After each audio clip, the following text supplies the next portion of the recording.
everyone, welcome to the channel. In today's video, we're going to create a simple RESTful API. I'm gonna use the Laravel MVC framework and implement it in a simple CRUD system only. So, first guys, I will introduce to you what is the MVC framework. So, ito guys, MVC framework or pattern stands for Model, View, then Controller. So, first is what is the uh, model? So, the model, it will handle the data logic and interaction between our database. Then, the view is, it is the, what should be shown to the user or the user interface. Then, the controller naman is siya yung nag-handle sa request sa user. Oh, so yun lang yung basic guys. So now let's proceed to our main goal. So guys, I will teach you on how to download or make a Laravel project. So first thing you need to do guys, just check first your WAMP or SAMP if it is already run. So for me, I always use WAMP. So ganito lang yung pag-create ng guys. Punta kayo sa File Explorer niyo. Then, punta kayo kung saan nyo na-download yung WAMP nyo. So, ito dito. Punta kayo sa WAMP64, then www. Then, pagpunta nyo dito, guys, right-click, then open in terminal. Then, yan guys. Make sure na nakapag-download kayo nito, Composer. So, hindi kayo makapag-create ng Laravel project pag di kayo nakapag-download yan. So, ang ginagamit ko na version is 2.8.1. So, sa pag-create naman ng Laravel project, ito lang yung itype nyo sa command nyo after nyo mag-download ng Composer. Ah, Composer create project. Then, Laravel. Then, name ng system nyo. Let's say, ng project nyo. Let's say, API, CRUD, CRUD system. So, medyo may katagalan yan guys. Hintayin lang natin.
So, ayun guys. Ito yung indication na nakapag-create na tayo ng Laravel project natin. Makalagay dyan is application case successfully. Pero may best way pa dyan para malaman talaga natin pag nakapag-create na tayo ng Laravel project natin. So, dito. So, ito. Punta kayo sa file nyo. Then, open folder. Open natin yung create natin na Laravel project natin. Ito yun. So, select nyo lang yan. So, ito. Then, open nyo yung terminal nyo, new terminal. Then, ah, type nyo to para magbigay siya ng link para makuha natin yung output niya. PHP Artisan Serve. So, ito. Click lang natin to. Tapos, ito na yung labas niya. So, ito yung labas niya, guys. Ito yung indication na talagang nakapag-create tayo ng Laravel project. Ngayon, punta tayo dito. So, explain ko sa inyo kung saan matatagpuan yung model at saka controller ng BIOS. So, ito yung controller, din model ito. Din yung BIOS, punta kayo sa resources, din dito. Ayan. So, ito yung code na para dito sa ano natin, sa yung Laravel output natin. Ito yan. So, balik tayo doon. So, pag yung routes naman niya, dito sa routes din web. So, ito. So, if example, lagyan natin to ng ano dito, ng words. So, pag bumalik tayo dito, pag i-rera natin yan, magiging not found yan kasi yung routes niya is na-change. So, pag once ano natin, i-type natin yung sad na linagay natin doon. Ayan, makikita siya ulit. So, yun yung ano ng routes. Ganun yung kaimportante. So, balik tayo dito guys. Ngayon, ituturo ko naman sa inyo kung paano i-install yung API since yun yung focus natin. So, type nyo lang nyo dyan, PHP Artisan install API. API. Yan. Hintayin nyo lang yan. Yun.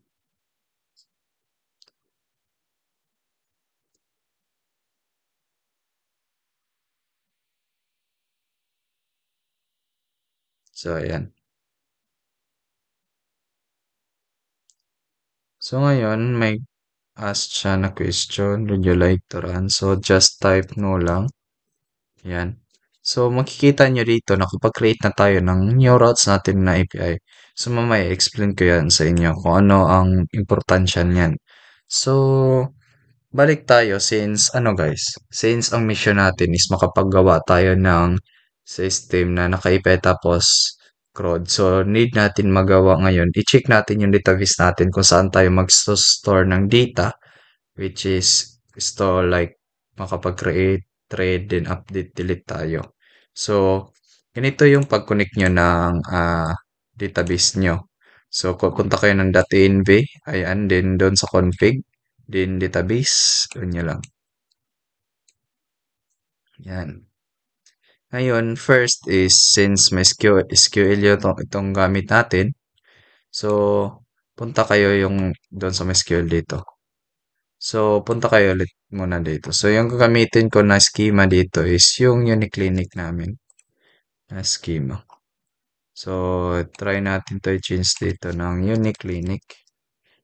Uniclinic. Tapos, punta ulit guys dito sa .env. Ito, may naka-ano dyan, naka-comment. I-uncomment nyo lang yan. Yan. So, ito yung kinagandahan kasi ng Laravel guys. Kasi di na tayo maggawa pa ng code para makapag-connect lang sa database natin. So, automatic na siya, mayroong ibibigay. Ang gagawin na lang natin is i-config siya. So, dito, since MySQL, change na lang yan, MySQL. Ayan. So, okay. Na ano na natin yung connection natin. So, save nyan. Tapos, so, gawa na tayo ng yung interface natin para sa CRUD. So, okay. Let's say, let's name this one index.bleed.php. So, ayan. So, since may code na tayo dyan, galing sa Bootstrap, copy ko na lang yun. No? So, okay.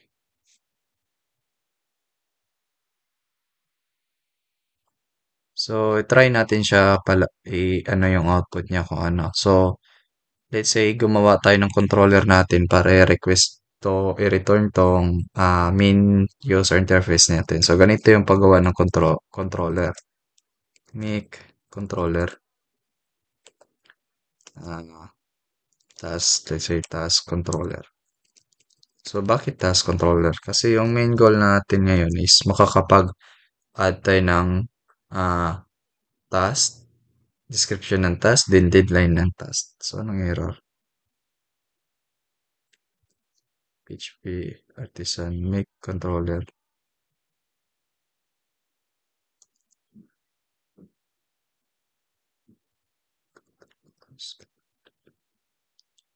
So, make controller is not defined. Ay, okay. So, may ano tayo dito, konting aberya.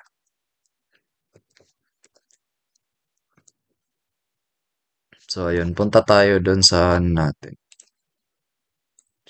Ayun, so nakapag-create na tayo. So, goal natin is i-return natin.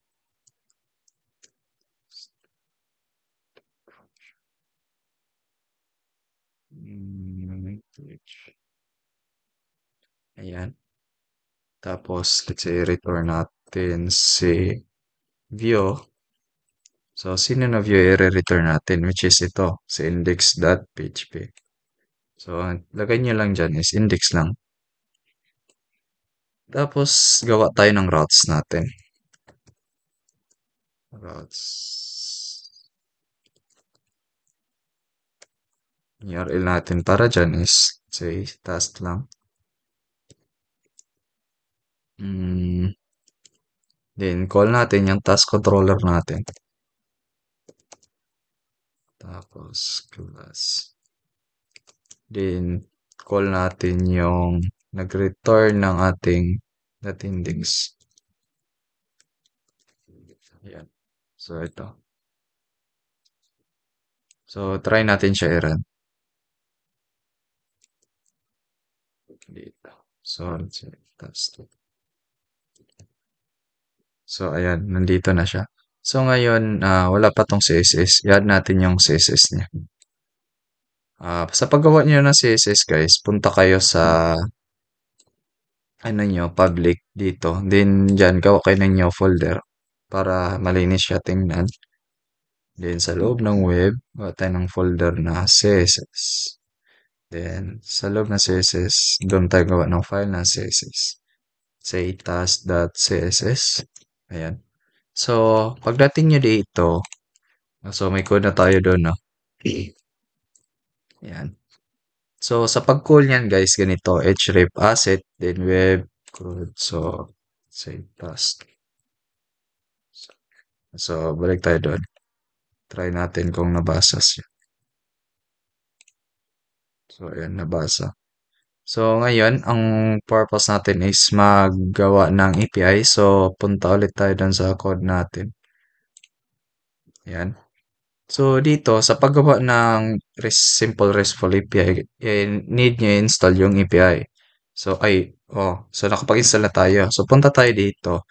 Ngayon, gumawa tayo ng routes. So, anong purpose ng routes na ito na gagawin natin? So, wait lang. Let me finish first. So, API resource, yan. Then, gawa kayo ng link niya, like, tapos, yan. Tapos, tawagin nyo yung controller nyo. Which is, dun sa controller natin, dito tayo magawa, mamaya, dito like, public function. So, ano tong index? So, itong index siya yung magre-return ng data natin sa DB para i-display niya. May apat yan. Index, update, then destroy. So, choose natin to na store. Then dito, update. Then dito, store. Destroy. I-delete niya. So, ngayon, balik tayo dito. Tapos, controller. Then, class. Yan. Tapos, semicolon. So, ganito talaga yan, guys. Ewan ko anong error niya. Anong dahilan niya. Ba't ganyan siya. Pero try ko i-copy yung nagawa ko. So, itong routes na to.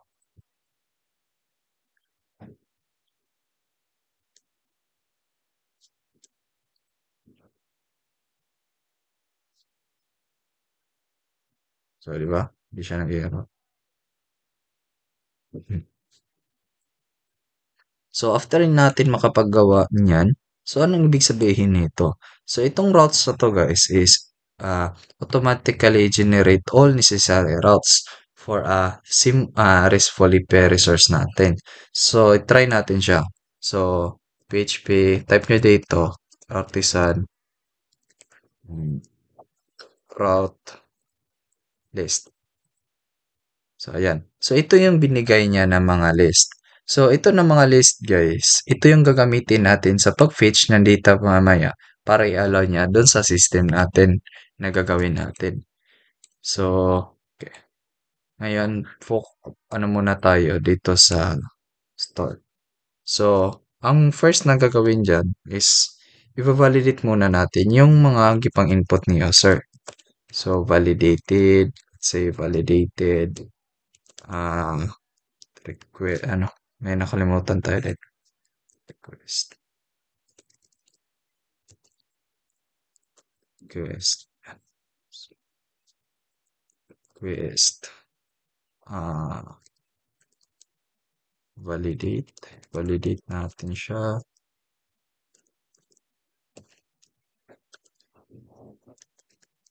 Yan, tapos, name,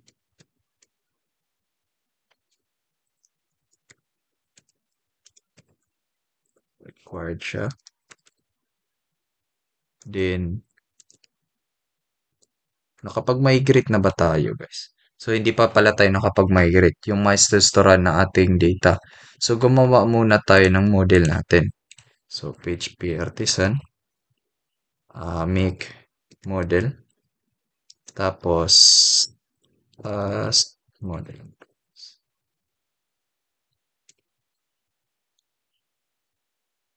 Yan. So, makikita niyo yung model niyo dito. So, ang gagawin muna natin ngayon, hindi pa pala tayo nakapag-push ng data na may sasaran like yung table natin. So, ito yung gagawin niyo. Artisan make migration. Ayan. Na, tapos, hanapin nyo lang yan doon sa database, then migration, then ito. So, dito, ipopost natin yung mga natin. Like, yung mga data natin, papuntang database natin. So, gawa lang tayo dyan ng schema, create, table name, say task, tapos function,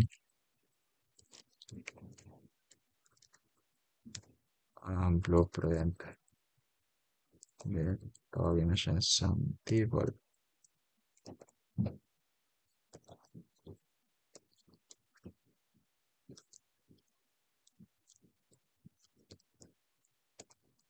So, scheme, name na table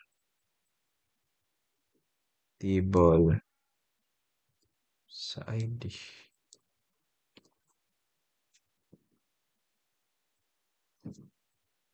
Yun, taas, description, din deadline. Dito, name natin siya as string. Tapos, yung column niya is name ng task. Name. Text. Tapos, description. Tapos, dito is, say, date ng deadline. Deadline. Ayan. Din may dagdag ako guys. Ito. Mostly kasi ito yung ginagawa dito eh. Timestamps. So, itong timestamp guys is automatically siya mag-create ng dalawang column. So, ano yung column na yun? So, yung column na yun is created at saka updated at. So, automatic yun magagawa. So, i-return lang natin mamaya na ano siya, true sa ating model. So, ngayon, i-push natin siya. So, ganito yung pag-push. Artisan, migrate. Yan. Could not all input the file artisan. So, bakit yan?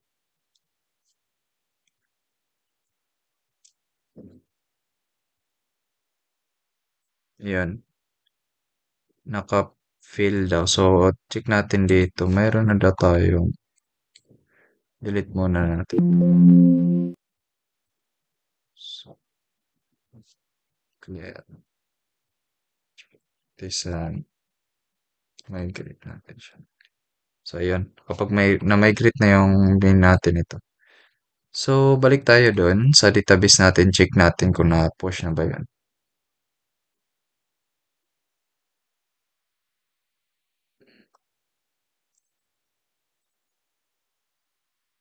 Taas, taas, taas. So, feeling ko hindi pa. May kulang kasi.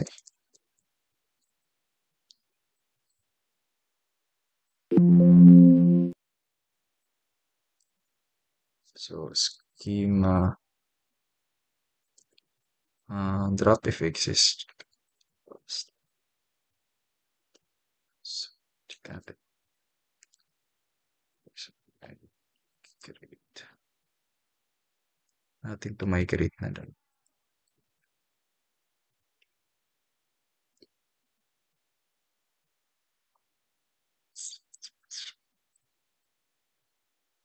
Migration. Okay. Drop nyo yan.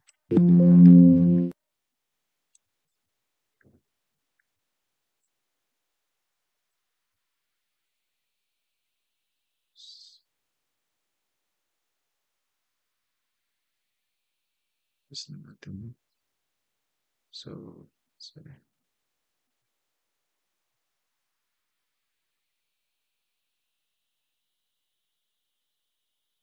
Try natin siya.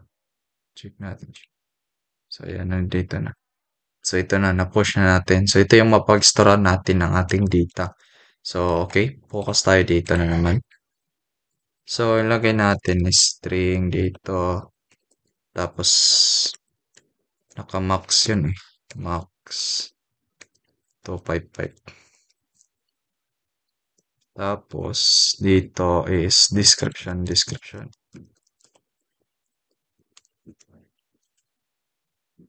Chord. String.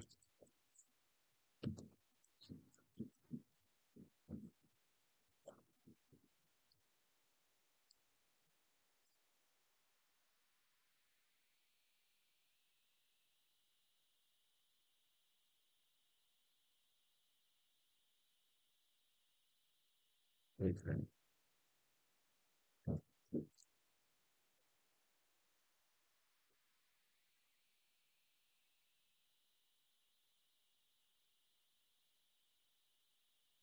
Wait.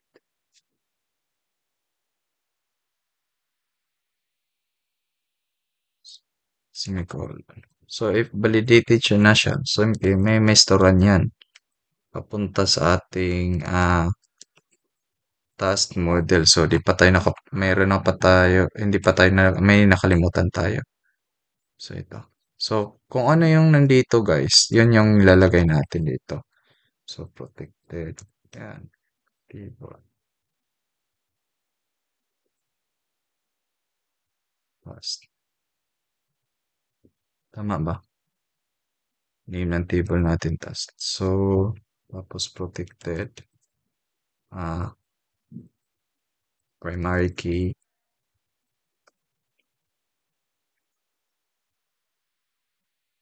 ID. Protected. Then ngayon, tawagin natin yung mga ano natin, mga different column natin. Fillable. Name. Description. deadline. Yan yung nasa database natin. So, talagang diyan pa lang makapagsabi na tayo. So, ito yung ginagamit, interaction between database natin. Yan yung purpose ng model. So, ngayon, remember guys, nakapag timestamp tayo. So, public natin yung timestamp natin para return niya is true. Timestamps. Hmm, timestamps. True. Yan. Then, dito, balik tayo dito. Task model. Call natin siya. Task model. Tapos, ah, create. Mag-create siya pa sa TV natin. Tapos, syempre, lagay natin sa loob yung validated na nag-input from user. Tapos, return niya na response. Response is, ganito. JS lang natin siya. JSON. Yan. Tapos, sa loob is, lagay natin yung task.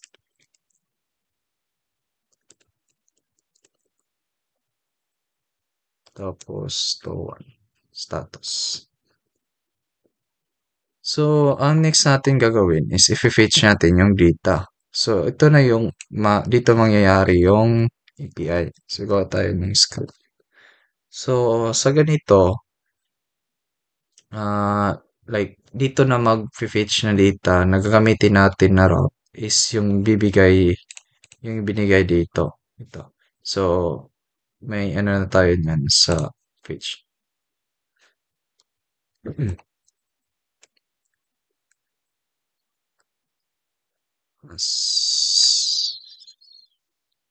Ayan. Function.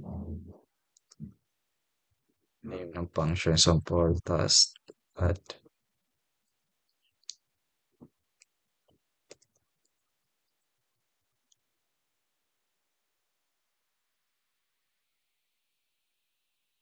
Then sa loob is event. Say event.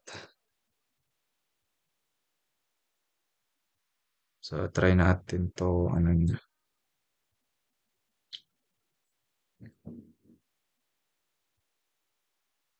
Sa pag-pitch.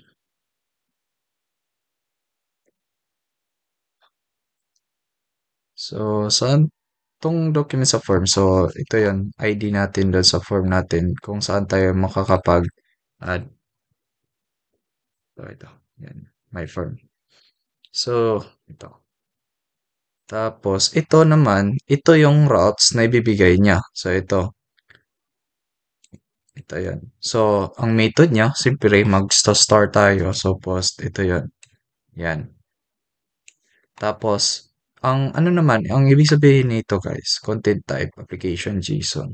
So, yan yung nag-indicate na JSON format yung input yung sisend ah, ni user na verified dito galing. So, ngayon, test natin siya. If ang response niya is okay,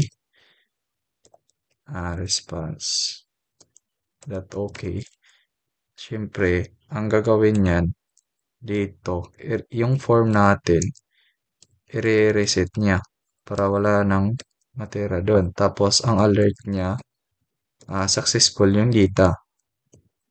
Tapos, added successful. Successful.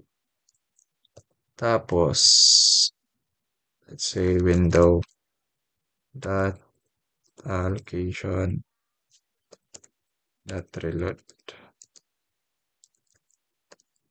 Yan. So, huwag niyong kalimutan dito sa ating form on submit, if pag-submit,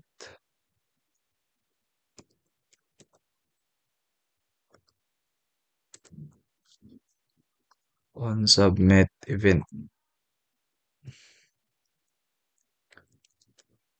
Ah,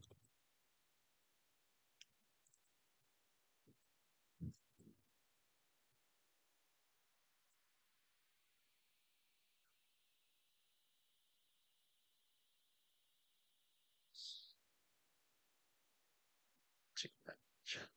It's okay. Try natin siya, Aaron. Try natin mag-add sample API development. Ah, anong description natin? Let's say, create sample Sunday line. So, so try natin siya i-check sa database natin if nakapasok siya. So, ba't di pumasok, guys?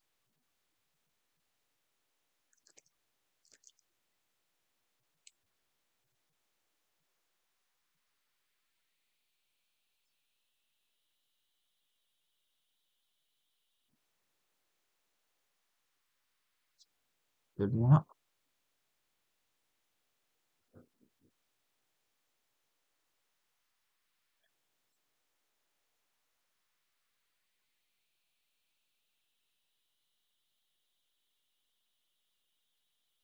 As added successful.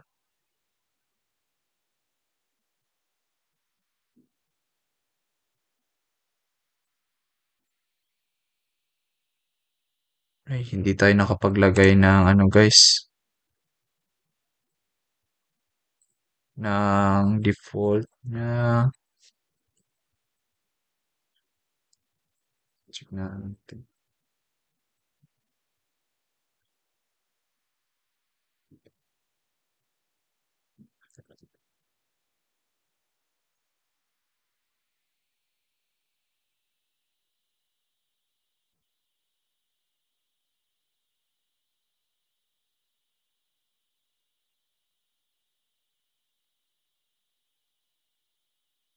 Tas added successful siya, pero di siya pumasok sa database natin.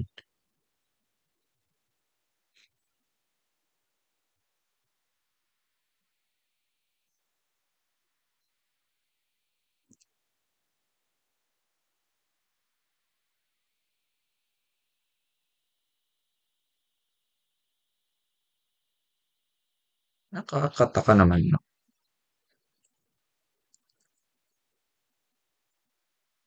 Try natin 'tong i-add.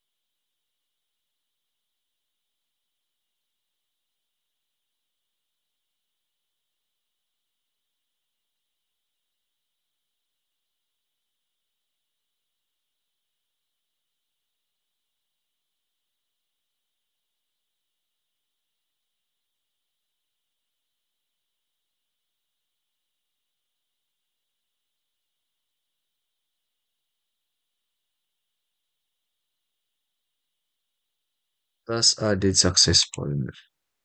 Yung page natin, correct naman. Tayo dito. ID. Name description. Tapos deadline is okay. Ang new na database is tasked.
As added successful daw. So, wala namang indication ng error dito.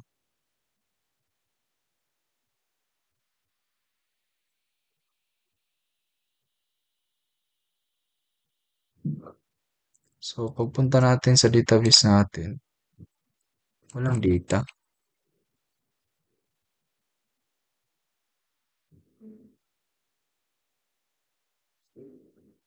Let's try to reload.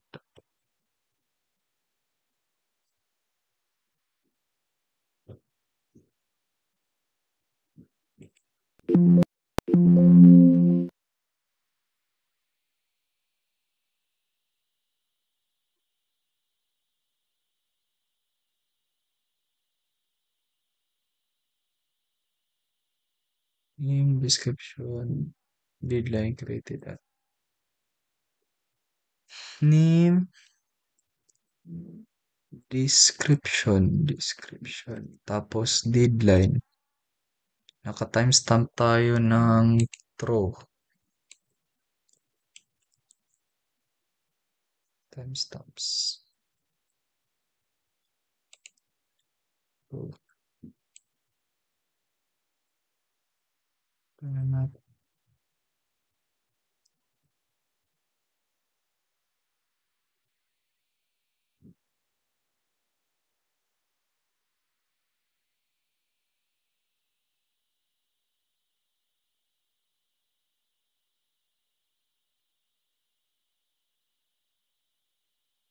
Try natin kung ano i-return. Dapat diyan papasok.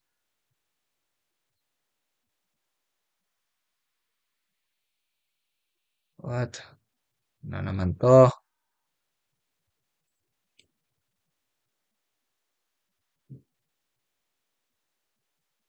Tapos added successful.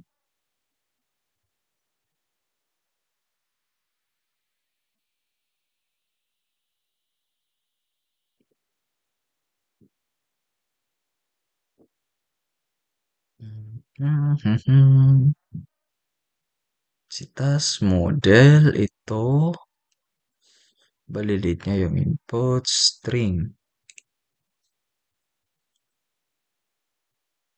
Yun natin na guys. Validate.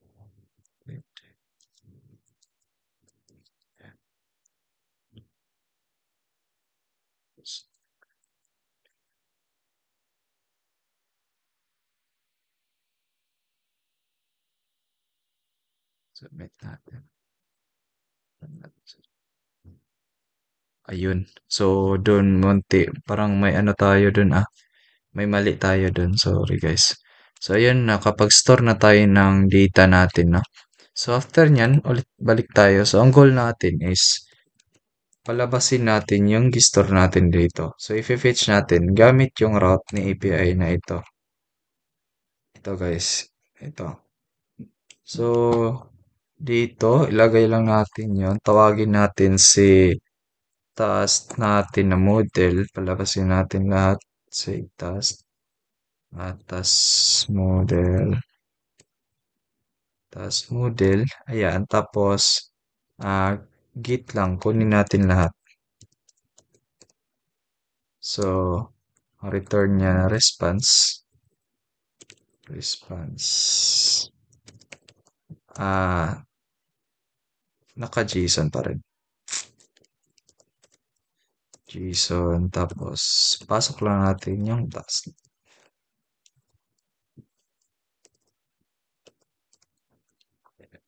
Sa ano naman dito, try natin siya i-search yung API dito guys, yung routes na binigay niya. If lalabas ba yung dito? API, task. So, ayun. Binigay niya yung nasa database natin na isa, which is, naka-JSON format siya, no? So, yung nasa database natin, yung binigay niya. Which is, isa pa yung input natin na galing dito. So, ngayon, ulit, balik tayo doon. Labasin natin siya. So, may code na ako dyan. Kukunin ko na lang guys. Para ang bilis tayo. So, ito. Tayo dito, sa code natin. Sa code na. Yan.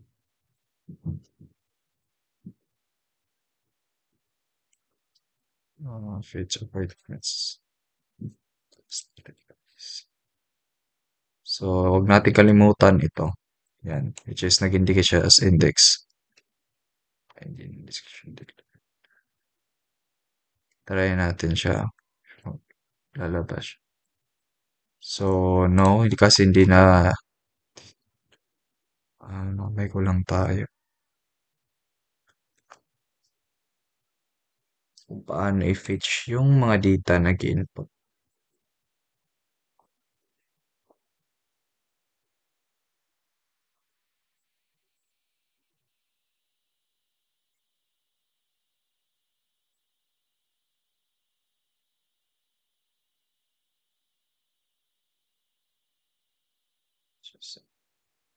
Si fetch task.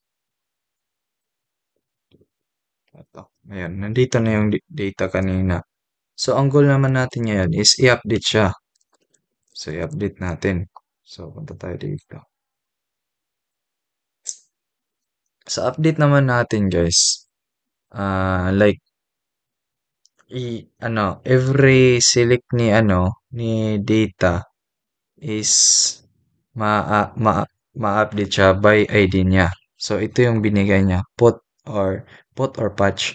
Ito yung binigay na parang ni API na routes natin na i-fetch natin mamaya para maka-allow tayo na dun sa CRUD natin na pwede natin siya ma-update.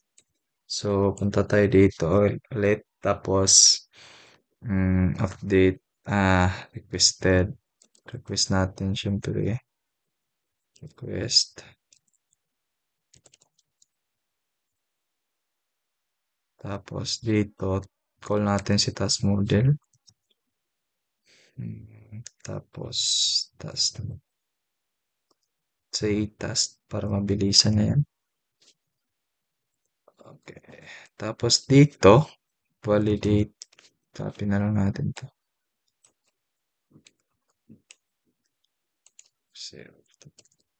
Si task yung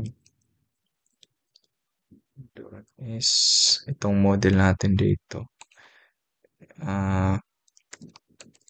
Updated date. Tapos, ilagay natin syempre si validated. Kung ano yung gitype, yan yung i-update niya. Let's say validated. Validated. Ayan. Tapos, ang return na responses, naka-JSON. Yan, JSON. Oh, ba't dyan may pinasok? JSON. Sa loob is yung task. Ayan. So, punta tayo dito ulit. Tapos natin. So, dapat every add is i-fetch niya na yun, no? So, lagay niya yan, fetch task. Para every add natin, guys, dito, every store natin is na niya.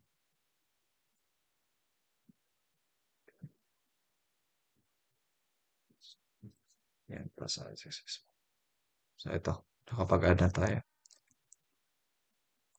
So, edit. Wala pa tayo, hindi pa lumalabas yung mga tuple niya. So, dyan, ang goal natin is pag in-edit siya, syempre pag click ng edit na button is lalabas yung natin yung like inputanan ng data, yung paglalagyan natin ng data. So, ang ilalagay natin dito, function, show edit firm, which is, so sa loob, lagay natin yung nasa, i-edit, kukunin niya syempre yung by ID, tapos name natin, tapos description, tapos deadline. Ayan.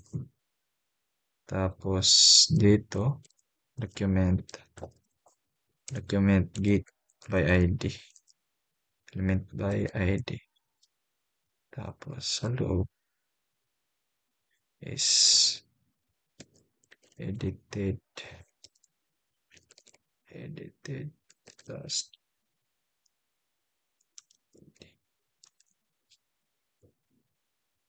that value equals to ID.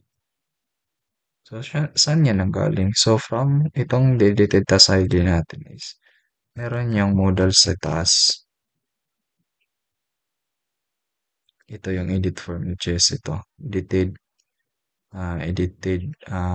task ID, edited na edited description. So, ayan.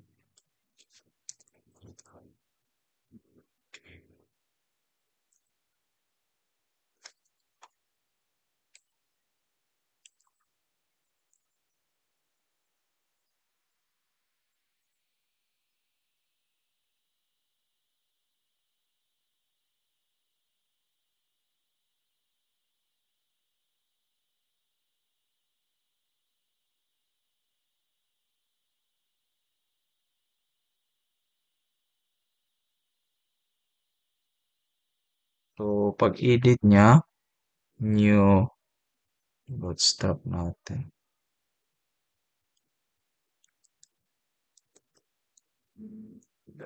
Yung modal. Document.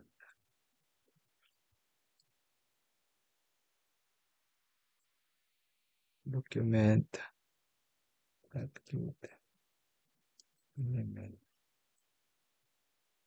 by ID.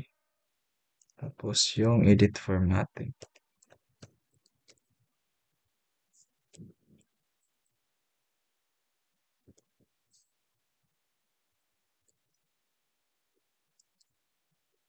So, try natin dito.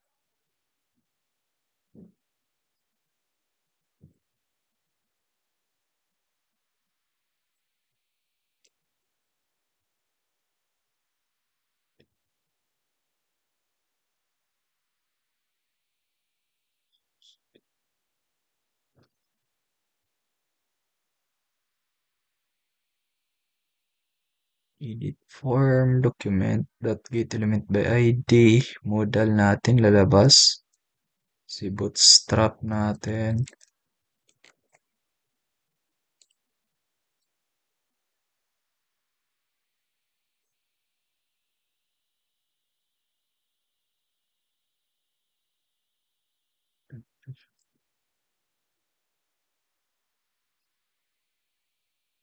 So, ayan. May error talaga sometimes. So, ito. So, pag in-update natin yan, syempre dapat mag-update yan. So, hindi pa, di ba? So, hindi pa siya nag-update. So, syempre, i-fetch natin yung link na binigay ni API sa atin. So, async function name sample update first. Tapos, dito event pa rin. Kunin natin yung kung paano dito.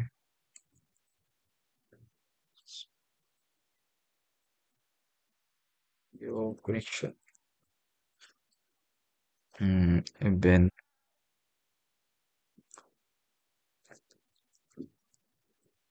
Get element by ID.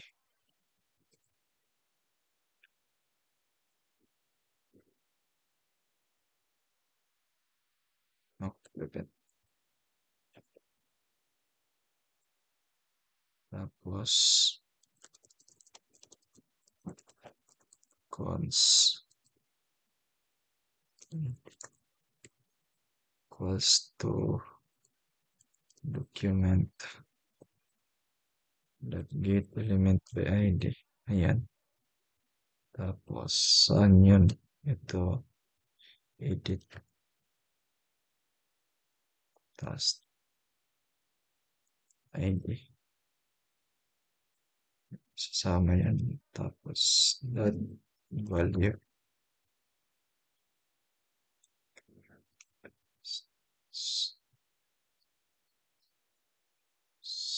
Ito, name,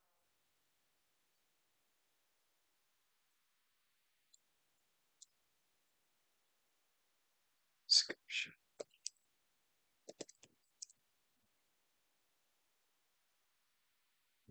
Yan. Edit. Name. Edit description.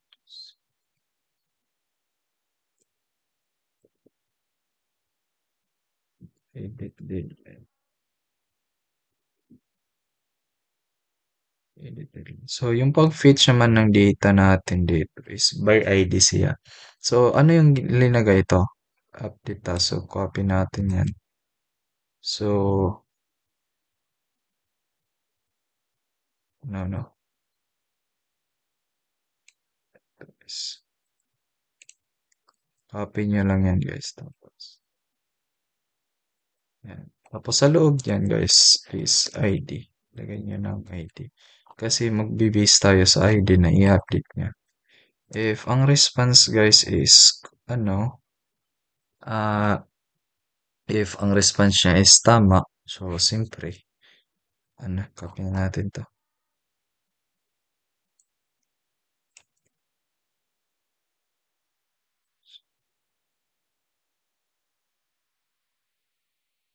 Saan yung link? Yan. So, task, updated, update success to update. Right. Tapos bakit ito? Task. So, sample API development one. Create sample. So, hindi pa rin siya na, ma-update. Try natin.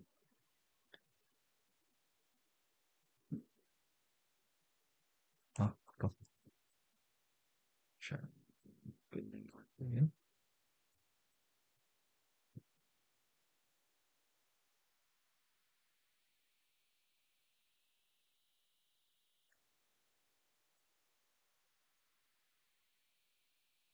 API natin, tapos task, syempre, tapos sa ID niya, magbibis. So, API, task, tapos sa loob is ID.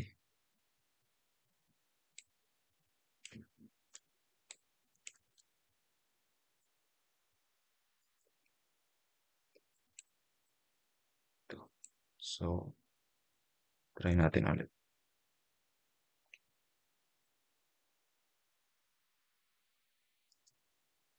Development one.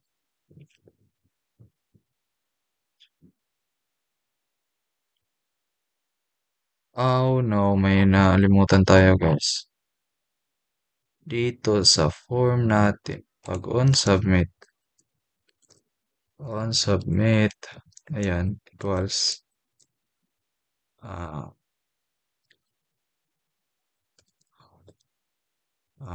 update task.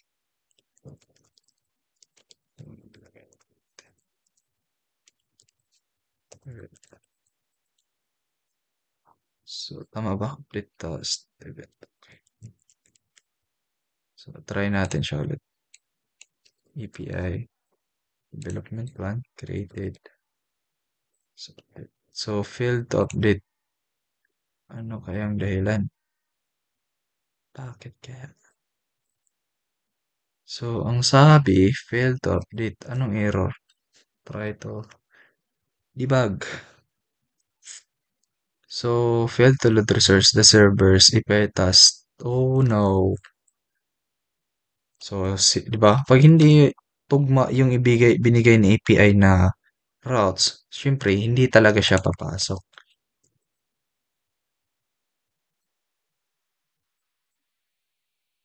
So, edit natin siya. API development 1. Tapos, scripted. Ayan, 29. Change natin yung date niya. So, ayun. So, ba't di siya na-reload? So, may nalimutan tayo. Fetch. Window location. So, ayun. Na-change na siya. API Development 1, Operation 1. So, ngayon, ang goal naman natin is last is yung destroy. Yung i-delete niya every data. So, okay.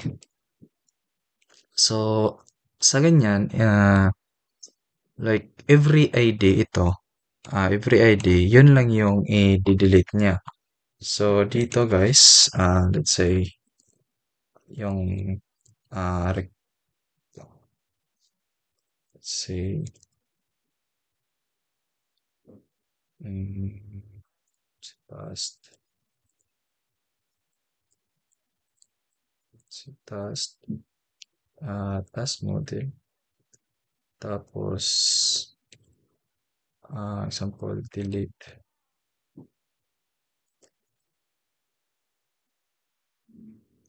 Okay.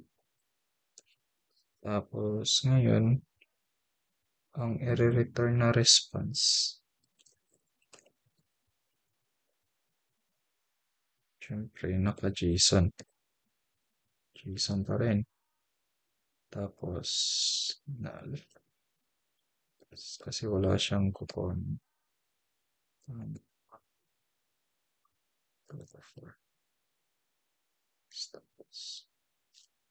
Tapos, bigay natin ngayon yung page data natin dito.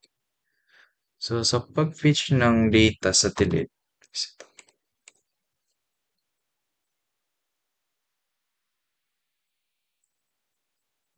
assign function delete task, delete task,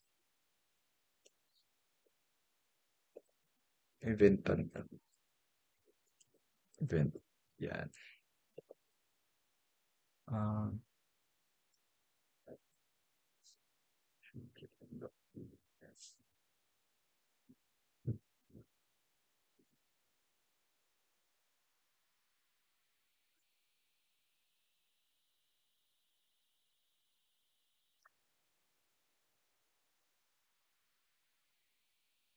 if confirm niya na i-delete niya, confirm.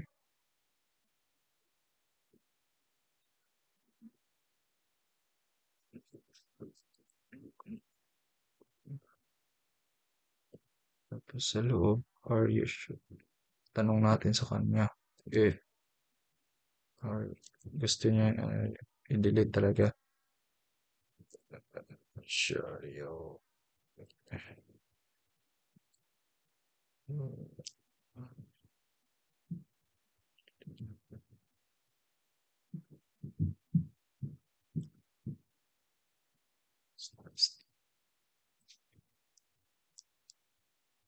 Then, cons.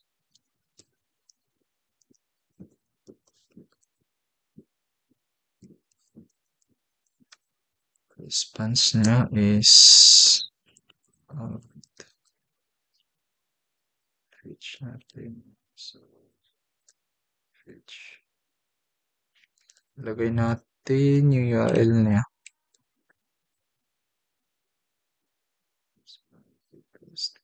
Kunin natin. So, lagay natin.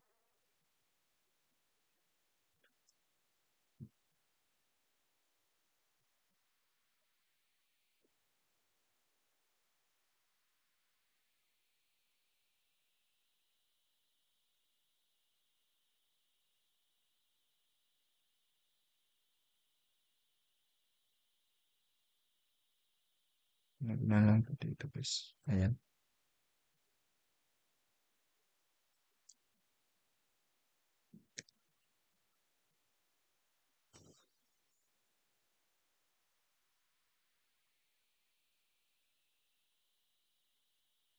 Tools natin.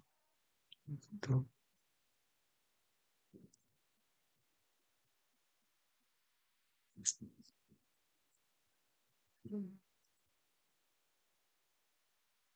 Error ito guys. Anong error ito? If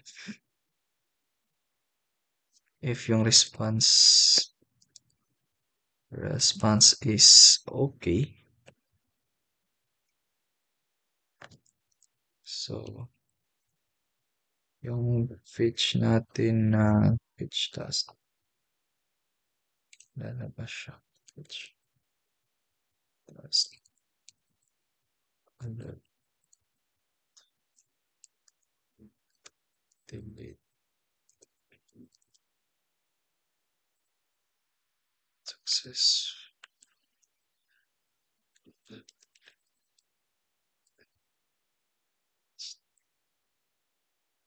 Oops. Turn natin is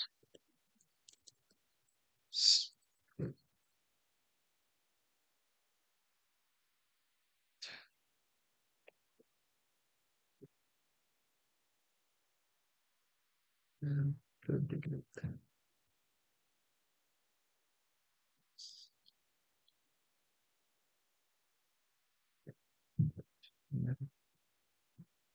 Try natin siya guys. So, example, delete tayo. No,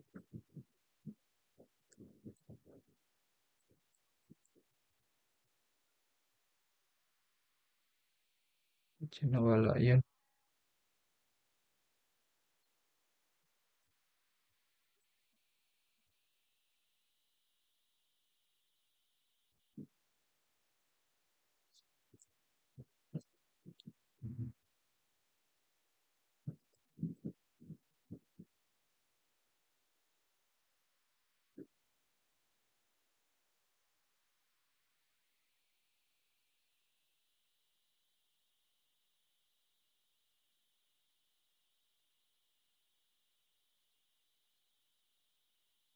Mhm.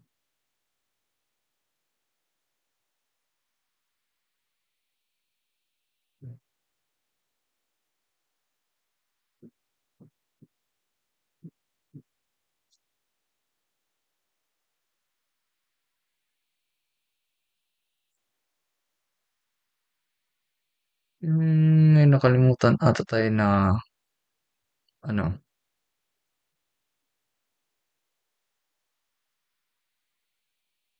every ID, i-delete niya.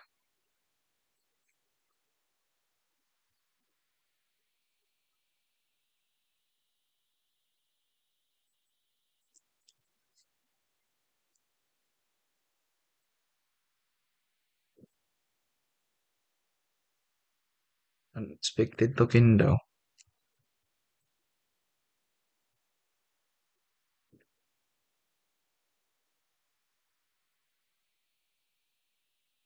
Yun. So, are you sure when to delete this task? If okay.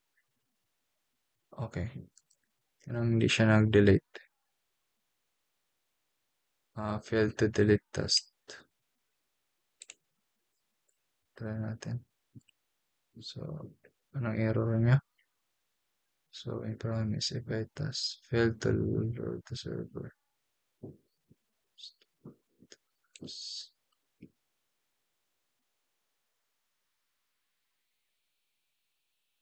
So, balik tayo dito. Ito. Try natin ito.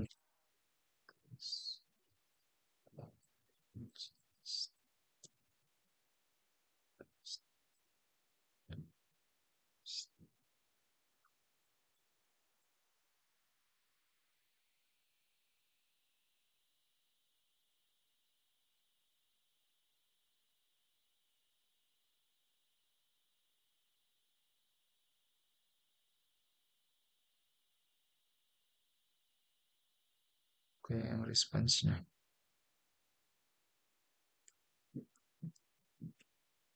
Ayun, na-delete na. So, bakit Di nagbalik yan sa ano. Try natin. Delete natin. Are you sure you want to delete? So, ayun. Wala na siya. So, lagay lang tayo ng location dot reload. So, every ano, delete, mag-reload siya. Sample, add tayo ng task. API development. So, submit natin siya. Bukas yung deadline. Task added successful. So, ayun. So, add na naman tayo.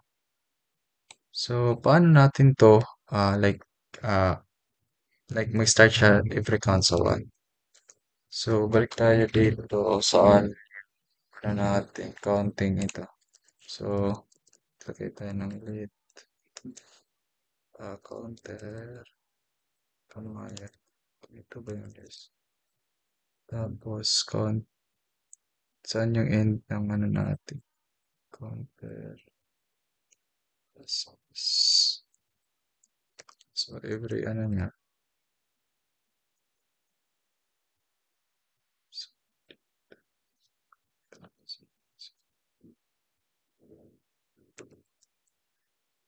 So, ayan. So, add tayo.